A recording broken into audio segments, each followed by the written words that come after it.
이번 CPI 좀 눈여겨볼 포인트들이 있나요?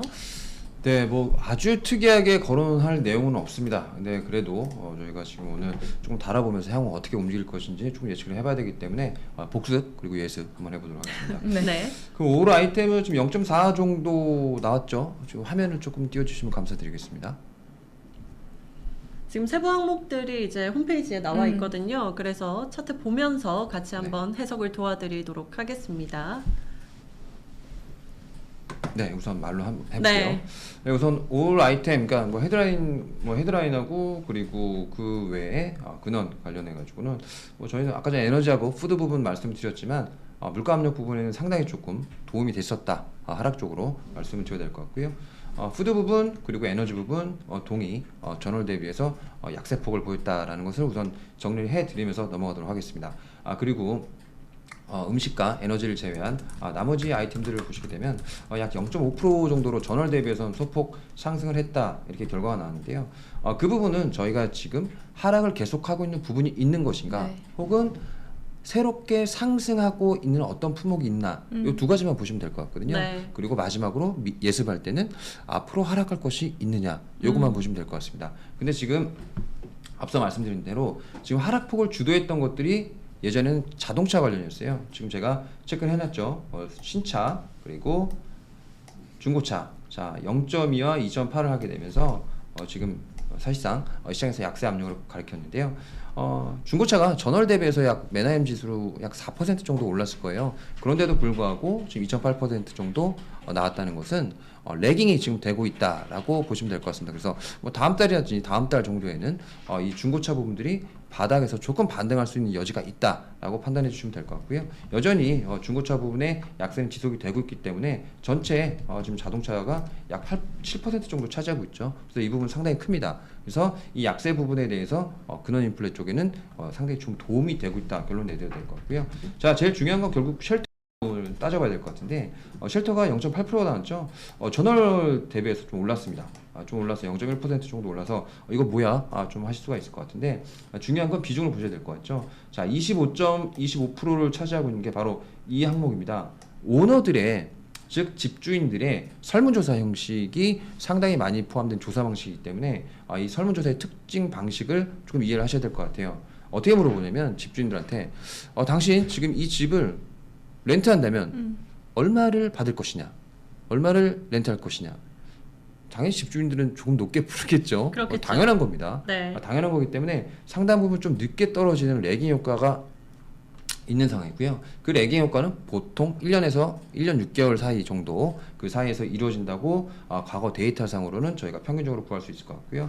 자, 그 부분이 지난달과 마찬가지로 0.7%가 지금 진행이 됐기 때문에 이 쉘터 부분에 큰 영향을 끼치지 못했죠. 그 위에 한 0.1% 정도 오른 7% 정도의 영향력이 있는 렌트 오브 프라이머리 레지던스가 있긴 있는데 이 부분도 크긴 큽니다. 하지만 전체 주거비의 35% 정도의 7%이기 때문에 이 아랫부분이 내려가게 된다면 굉장히 좀 빠르게 내려갈 수가 있습니다. 그래서 향후에는 이 쉘터 부분을 계속적으로 보셔야 되는데 선행지표들은 너무나 많아요. 집값도 있고요. 그리고 착공 건수, 인허가 건수 여러 가지가 있습니다. 근데 네. 저희가 가장 중요시하는 건 수요가 얼마 정도 붙을 수가 있느냐인데 모기지금리죠. 모기지금리가 굉장히 좀 많이 올랐었고요.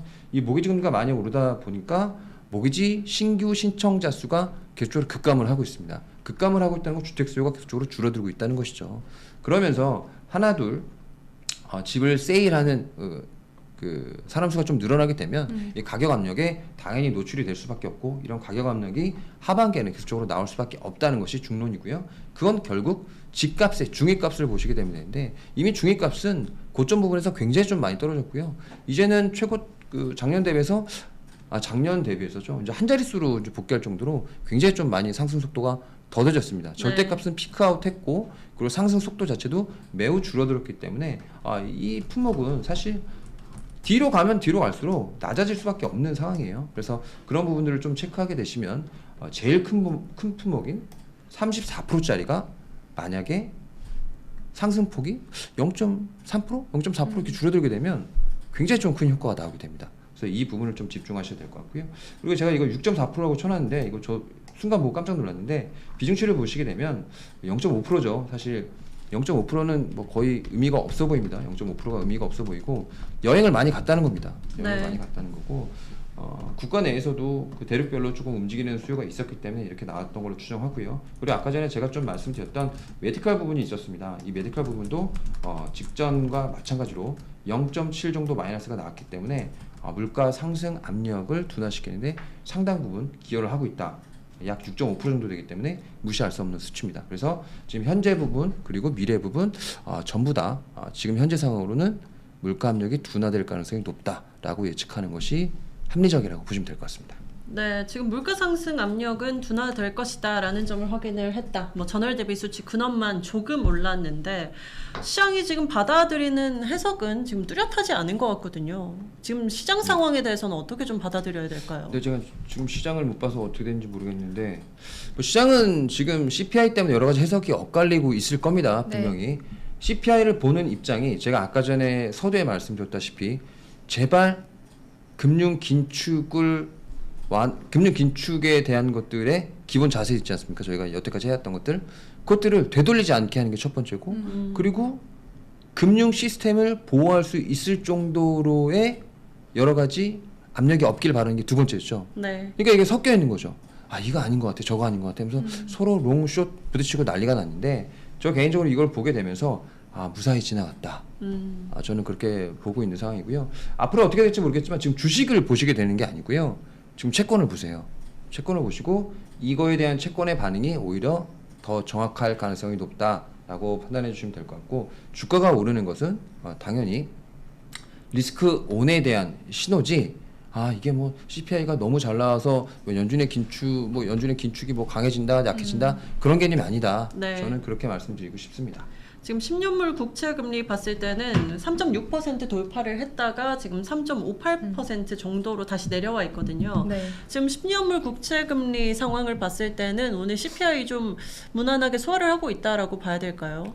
저는 무난하게 소화를 하고 있다고 보고 있고요. 저희가 주목해야 봐야 될 게 이제 10년물 국채는 보통 이제 저희가 투자 자산이죠. 투자 자산이고 장기 시기열을 갖고 있는 금리이기 때문에 지금 현재 금리를 반영하고 있지는 않고 미래 금리를 반영한다라고 봐주시면 될 것 같고 직접적으로 가장 그 금리와 연동이 되는 건 이제 2년물인데 2년물 같은 경우가 지금 한 4.3% 정도가 맞나요? 4.3% 정도 되고 있죠.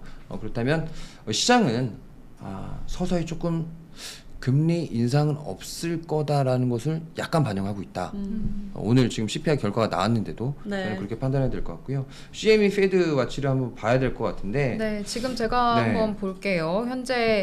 현재는 다시 25bp 쪽으로 87.8%가 쏠려 있는 상황입니다. 아까 발표가 나오기 전보다는 확실히 좀 수치가 많이 이쪽으로 쏠렸네요. 그러네요. 네, 아마 시장은 일정 부분 기대치가 있었는데 얼른 사라졌고 그리고 25bp를 올릴 수 있다는 건 인플레 잡아가는구나라는 시장의 좀 안도감이 녹여 있는 거다. 그리고 연준하고 뭐 재무부랑 예금보험공사가 급하게 주말 새에 추진했던 여러 가지 그 미시적 정책들 네. 이런 정책들이 훌륭하게 지금 제어가 되고 있다라고 제재 조건을 깔고 움직이는 겁니다. 그래서 오늘 해석하기는 정말 이렇게 해석할 수도 있고 저렇게 해석할 수도 있고 갖다 붙이기 나름인 것 같아요. 근데 전반적으로는 그래도 시장은 안도하고 있다라는 것을 양 자본시장에서 채권, 주식 둘 다 보여주고 있다.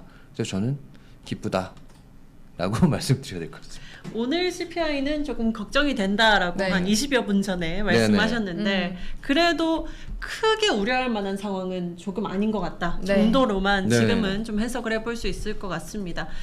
사실 이제 CPI가 잘 나와도 뭐 배드이즈 굿이냐 배드이즈 배드냐 이 양갈래로도 해석이 엇갈렸었는데 지금 SBB 사태까지 맞물려서 채권 맞물려서 더 복합적으로 지금 해석을 해야 되는 상황인 것 같거든요. 참 어렵습니다. 그렇죠. 이제 인플레만 보고 달려온 시장이었었는데 이제 다시 금융을 봐야 돼. 이제 이런 시선이 하나 더 생긴 거고 예전에 저희가 이제 연준의 정책을 다룰 때 일본 엔화가 상당히 좀 문제가 됐던 적이 있었잖아요. 네. 그 당시에 이제 국채 유동성이 굉장히 수급이 얇았었고 국채 유동성에 대한 수요가 상당히 적었었기 때문에 문제가 됐었다. 그러면서 금융시장 안정을 그때는 단기적으로 택했던 경험이 있었습니다. 그래서 이번에도 그런 경우가 나오지 않을까 시장은 조심스럽게 좀 기대를 했던 거고 그러면서 페드와치에서도 한 25% 정도의 동결을 예상하기도 했던 거고요.